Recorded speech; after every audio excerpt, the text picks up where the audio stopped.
Boy, we love it when we can learn something on this program, and we have a man who has answers to a bunch of different questions, especially when you find out what happened on this day in Iowa history. We're talking about Professor Jeff Stein. He's joining us from 1540 KXEL in Waterloo. And this morning, Mr. Stein, the topic is about as Iowa as you can get, isn't it?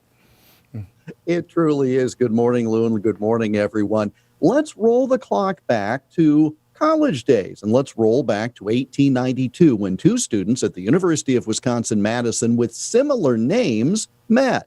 One was named Charles Hart, and the other was Charles Parr. While they had interests in common too, not just their names, they worked on a special honors thesis together, and from that plan, they built 3 working internal combustion engines on that Wisconsin-Madison campus. Well, after graduation in 1897, Hart and Parr secured $3,000 in capital and founded their own business, the Hart-Parr Gasoline Engine Company.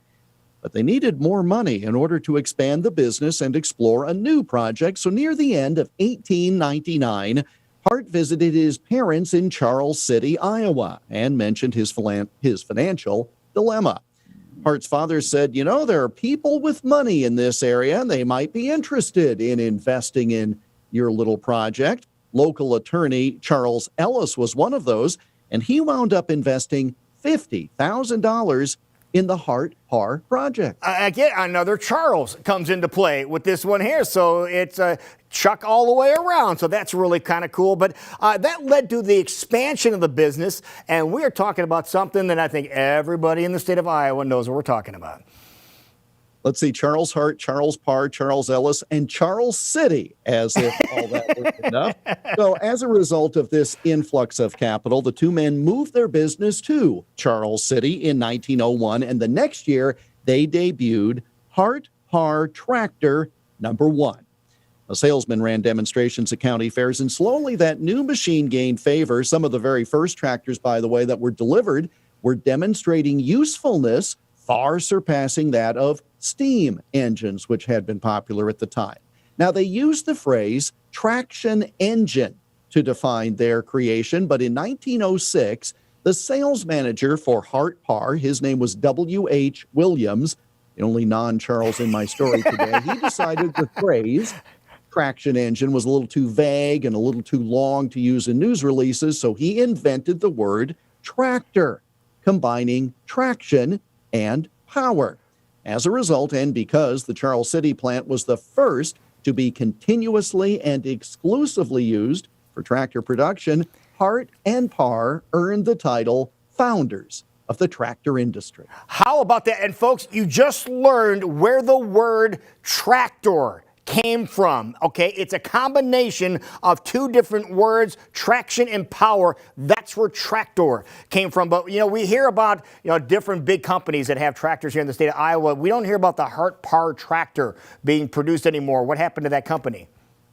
Well, a couple of generations in, Lou, in 1929, the company merged with a number of other similar manufacturers, all using the name Oliver.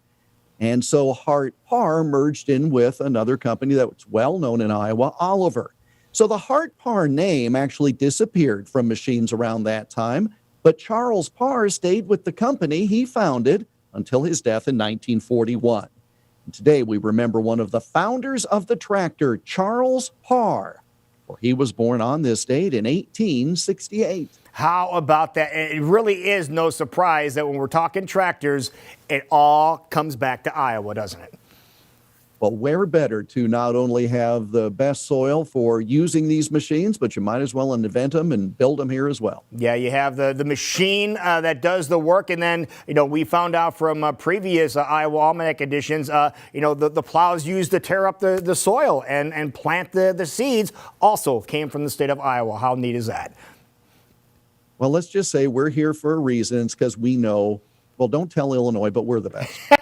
All right, people want to go and revisit and brag about some of the things we just talked about today. What's the easiest way they can do that? 31 radio stations across the state, or go online, iowaalmanac.com, Twitter, Instagram, and Parler at Iowa Almanac. All right, Professor Stein, great job as always. People will be talking about the Iowa Almanac today, I guarantee. Have a great one, Lou.